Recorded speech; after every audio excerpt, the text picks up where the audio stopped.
And I'm sorry, there is not enough weed in the world to where, somebody is that calm when your girl tells you, yeah, I tried to sleep with somebody.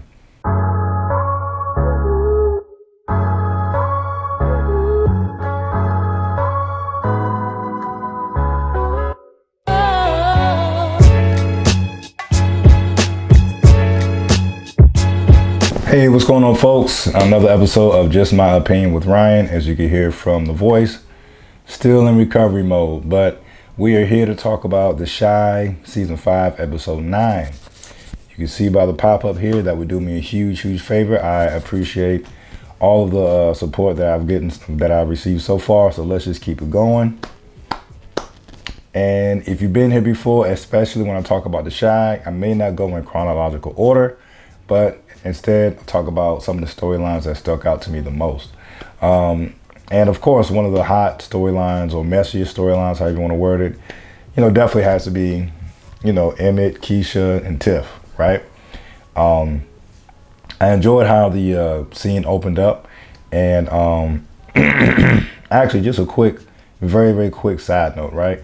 One thing that really attracts me to a lot of shows is like the character development, and once again, still on the side note, I feel like Bryan Cranston's Walter White and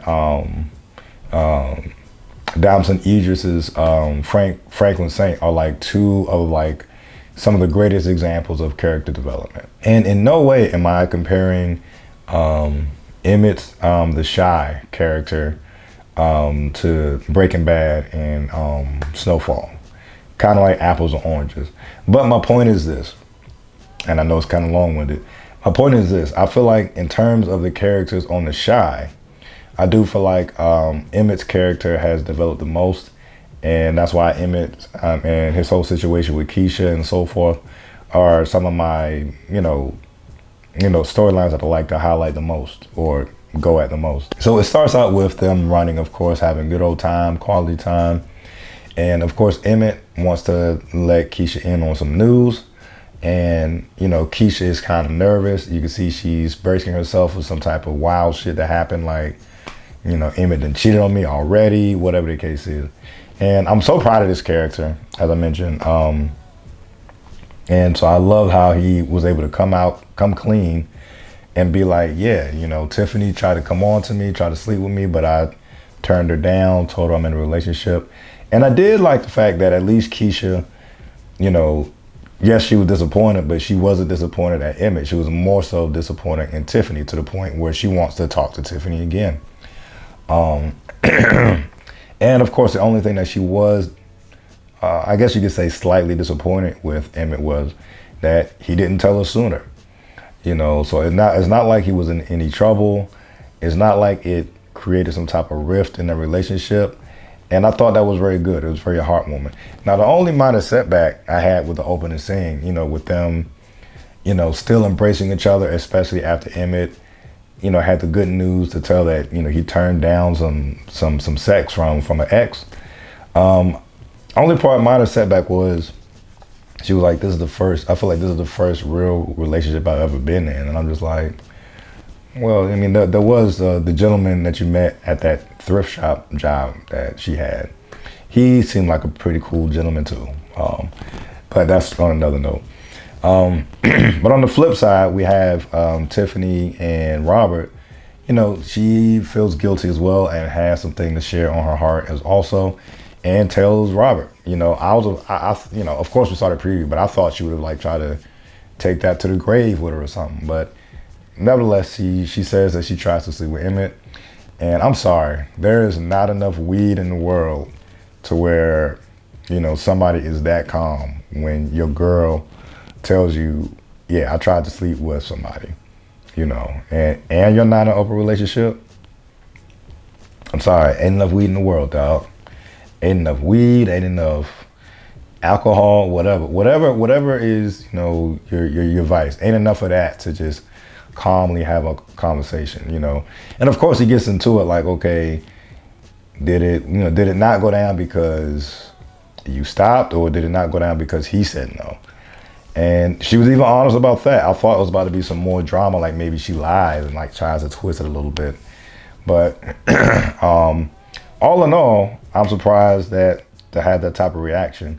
I do feel like one of the reoccurring themes throughout some of these episodes is just the fact to have open, honest dialogue, no matter how awkward the situation, or how awkward or unfortunate the situation. A few episodes ago, we had that very mature, open dialogue between Jake and Gemma when they lost the baby. And, they had that conversation about where do we go from here, right?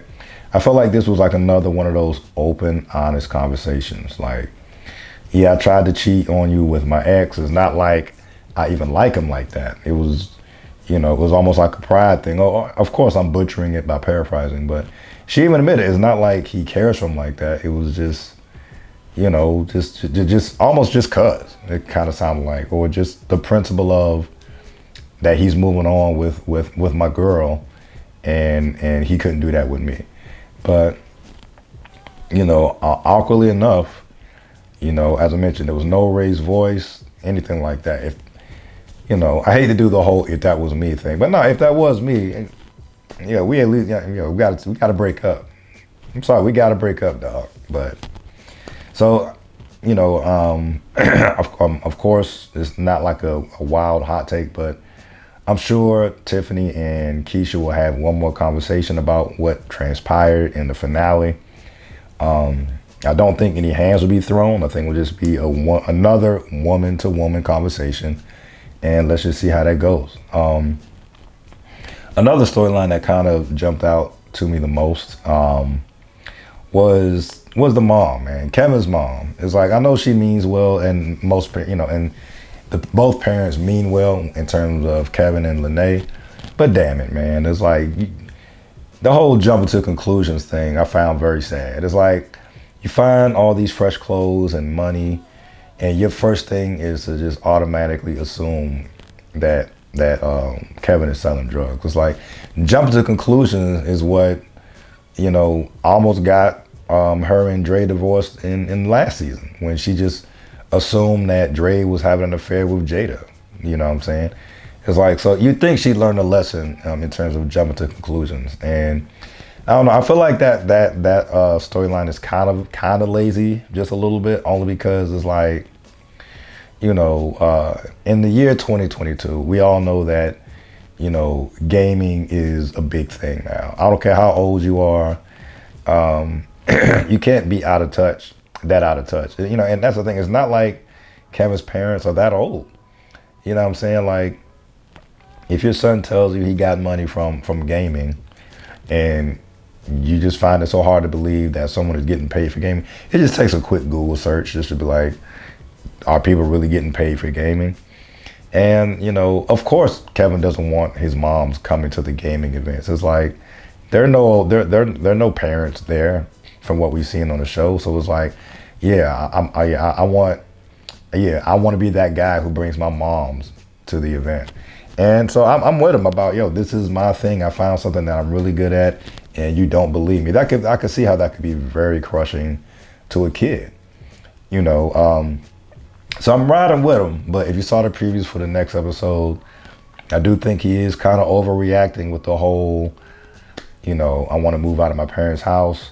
If I'm not mistaken, I think he even wants to try to do like some official separation from his parents, since he's not 18 yet.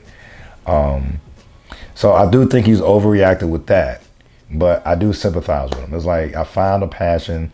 I'm successful enough in my passion where I could get paid from it, and you think I'm selling drugs. So I think it's very demoralizing as a son, or as a kid in general, that you make money and the first thing that comes to your parents' mind is that you're selling drugs.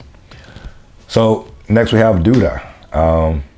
Big bad Douda seems to be getting into his old ways. Apparently playing nice definitely isn't his thing.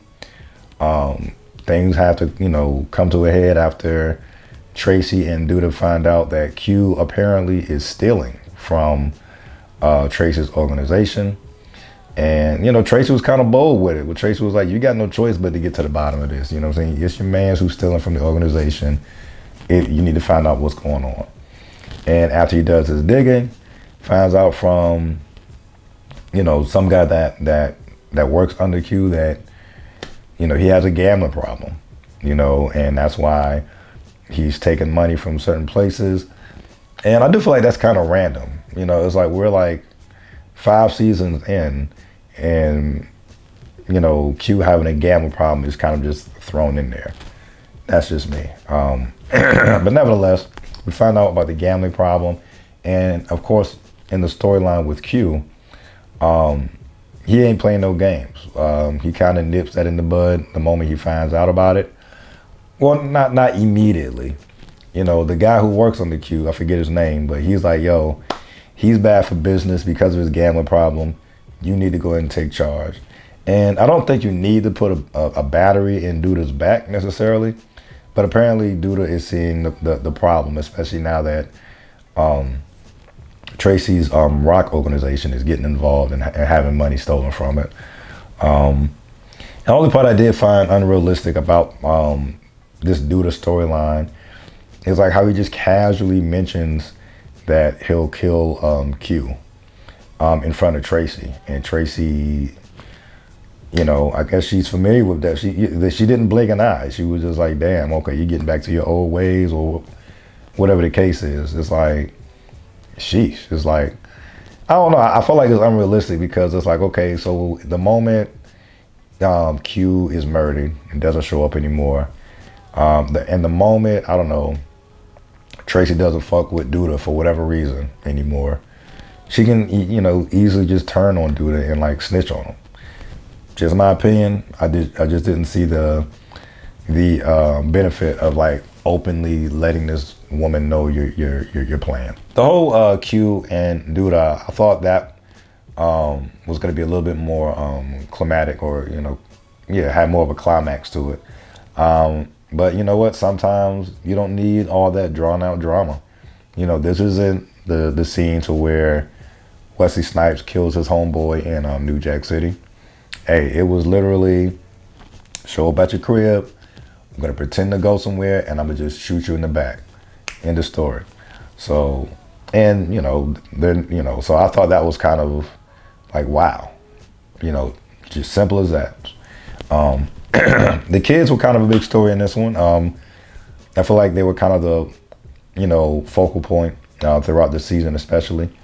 I thought it was big of Bakari. I know I've been down on Bakari on some videos, but I do got to give credit where it's due. I do think it was big of Bakari to, approach Gemma as a man and just let her know that he's truly sorry. Of course, it's understandable why Jake doesn't rock with him, but I do find it the fact that he was able to at least apologize to be kind of big.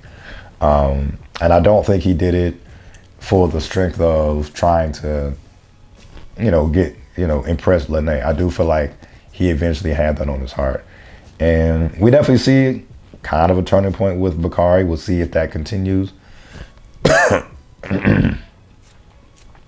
Pardon me. We'll see if that continues in a sense that, he's trying to maybe turn his life around. He wants to, be an author, especially after this conversation with Lene.